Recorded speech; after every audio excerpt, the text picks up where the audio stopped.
Alright guys, we're back. Welcome back to the channel. It's your boy CMB checking in. I'm still out here in Mexico, guys, still enjoying myself. But like I promised, I will be dropping content when at all possible. And what I want to talk about today is what's going on at the 147-pound, 154-pound division. Giving you guys just a quick update before I head out here and get something to eat.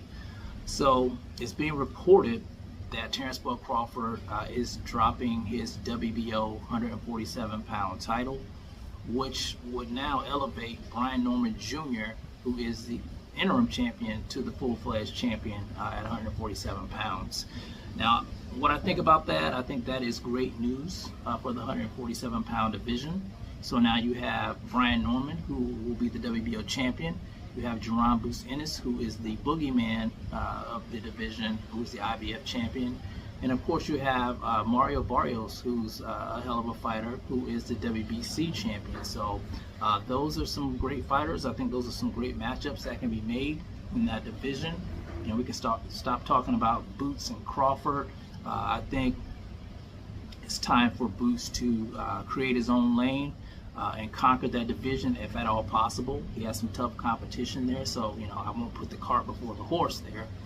But now we have Crawford, of course, who is the newly crowned 154-pound WBA champion and also the interim WBO champion, which that regular title is held by none other than Sebastian Fundora. He is a unified champion. He got the opportunity of a lifetime when Keith one-time Thurman had to pull out of the fight with Tim Tszyu, and a lot of people had Tim Tszyu slated to win that fight against Sebastian Fundora, and it was a shocker. Sebastian Fundora pulled it off, became a unified champion, picking up that WBC and that WBO title. And we knew that Crawford was his mandatory challenger because he activated his WBO super champ status.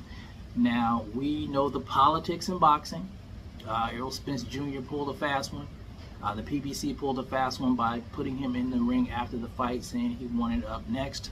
Kind of jumping, you know, Terence Crawford, jumping the gun there, even though he lost to Terence Crawford, even though Terence Crawford should have been next in line. You guys know the hatred that Crawford gets. You know how they try to block him out, how a lot of these platforms don't like to play nice with Crawford. And so now the rumor is that Sebastian Fundora will face Errol Spence Jr. next. I haven't seen, you know, anything come to fruition with that yet, but if that's the case,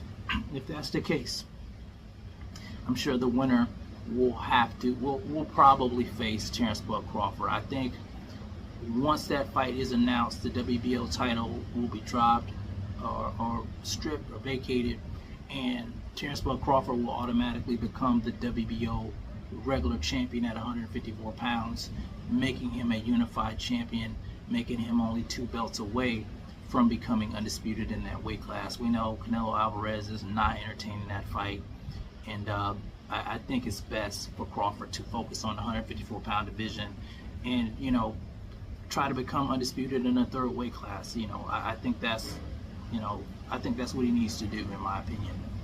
But anyway, I just wanted to give you guys a quick update on what's going on in those two divisions. We'll see what happens next. I think this is good for boxing, and now we can start getting some big fights at 147, which is the glamour division, but you guys know it's been kind of lackluster as of late, but we do have some good fights there that can be made.